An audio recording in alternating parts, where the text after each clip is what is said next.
For men violently harmed by women, there are virtually no local government or charitable resources to turn to for help, whereas for women, there are welfare services funded by the state.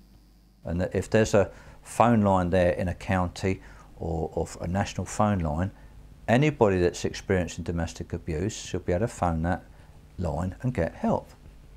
It doesn't actually make sense drawing a distinction. It really doesn't. No, it doesn't. Do it for any other crime. It astounds me. For this. It's like having a dentist. You wouldn't have a dentist for men and for women, and gays go to that dentist. Oh, you're white. Oh, you can't. That's just only for Asians. This one, so you can't go to that one. You can go to that one down there, but that's not open today. You know, that's rubbish. You know, you're a human being, aren't you? It's a terrible waste of public money because it is not actually reaching out to all the victims that it should be reaching out to, and worse than that, it's excluding men. And if it's excluding men, it's excluding their children because their kids see it all. You know, when Dad's having the crap beaten out of him, or his wife's bottling him one, or she's giving him all the mouth and putting him down all the time, the kids are seeing all this, and in the worst cases, they're copping it as well. And I keep saying to the Home Office, and I say to Women's Aid or Women's Refuge, all right, I know you're only interested in women, but what about kids? Don't they count? You know, you might hate men, but what about their kids?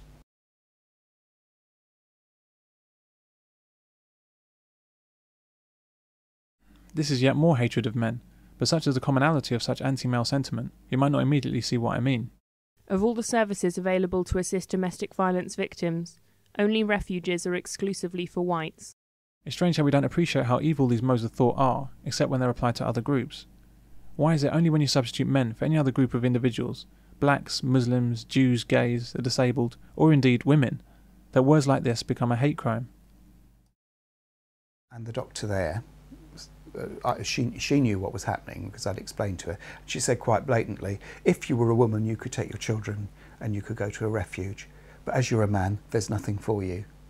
There's often this image portrayed in the media that, you know, it's always the woman that's a victim, it's always the man that's the perpetrator, and that isn't the case. I think at the moment it needs to be recognised that men need help. I think the ideal thing is that there is equality, that if somebody is abused, whether they're a man or a woman, they know that they can go and get help. Abusers are both male and female, and there isn't a difference. Victims are both male and female, and there shouldn't have to be refuges for women and refuges for men.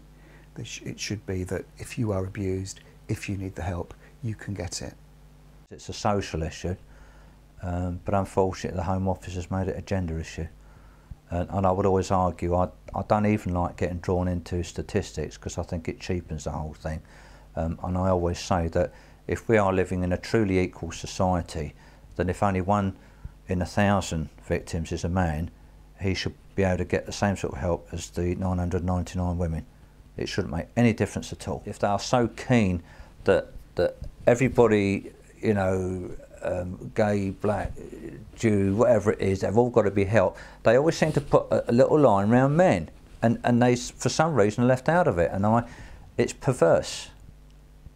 It would seem that our society is currently engaged in drawing qualitative distinctions between the worth of a woman's life and the worth of a man's life, and men are coming in second every time.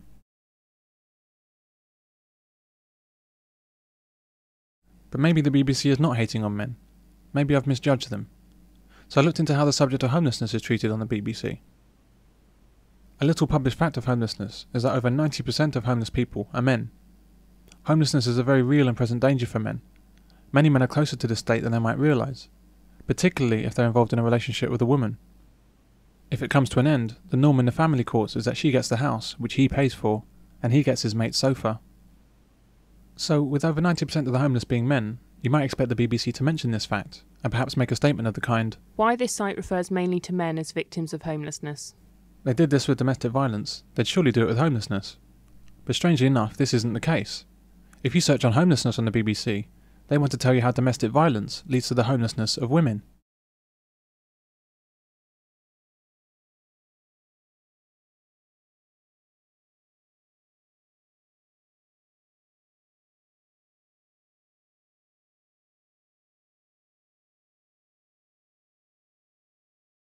But we should look at what this actually means instead of what we're led to believe. Leaving out children for simplicity, the statement 16% of the homeless population does not mean that 16% of all homeless people are women escaping domestic violence.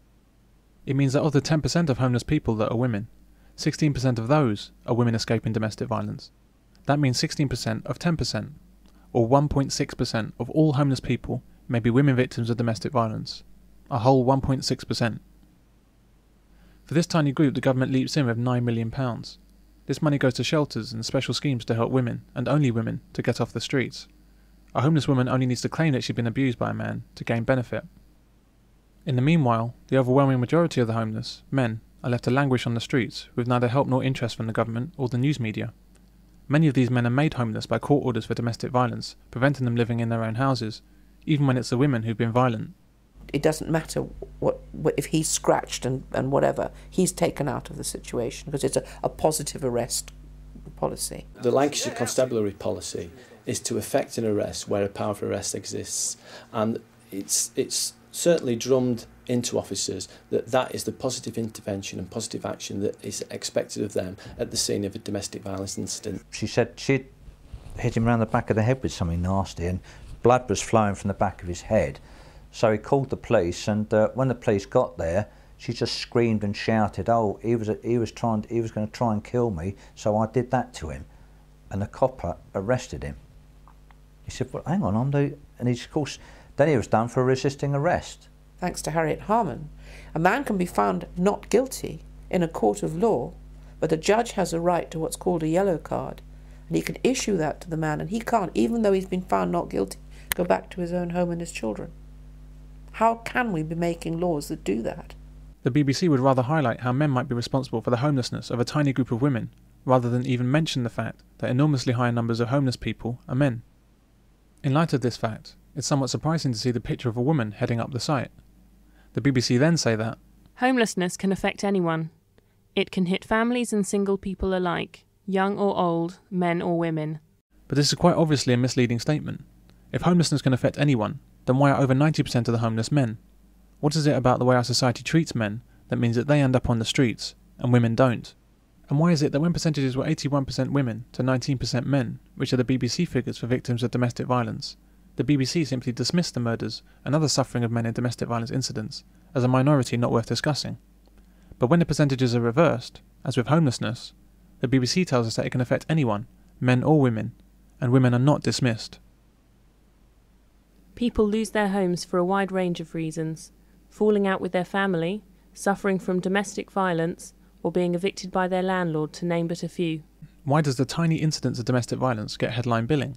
That's like saying, people die for a wide range of reasons: old age, disease, and being trampled by elephants, to name but a few.